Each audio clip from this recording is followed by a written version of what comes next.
மாயக்காடில் ஒரு அழகான பகுதி இருந்தது. அங்கு ஒரு சூரியன் இருந்தான். அதற்கு மாயக்காடு என்று பெயர். எல்லா நண்பர்களும் அவரை அத்தனை சந்தோஷமாக போற்றினார்கள். அவர் எழும்பும்போது உலகம் முழுவதும் ஒளி பரவியது. ஒரு நாள் மாயக்காடு சூரியன் தனது நண்பர்களான காற்று, மேகம் மற்றும் மழையோடு விளையாடப் போகிறான். காற்று எப்பொழுது வளையுமோ மக்களைக் காற்றில் சுழலில் தூண்டிக் கொண்டு சென்று விட்டான். மேகம் பெயர் போகும்போது வெள்ளை படலங்களில் மிளிர்ந்தான். மழை உள்ளத்தில் மகிழ்ச்சியுடன் பூக்கள் மீது தண்ணீரை விட்டான்.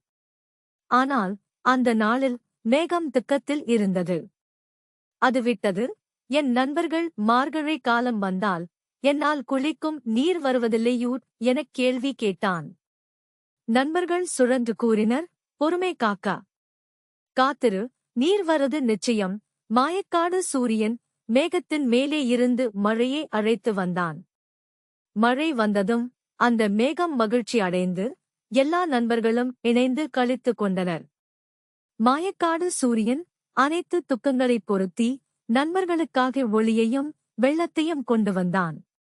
இதுதான் நண்பர்கள் என்றால் எப்படி இருக்க வேண்டும் என்பதற்கான ஒரு படி.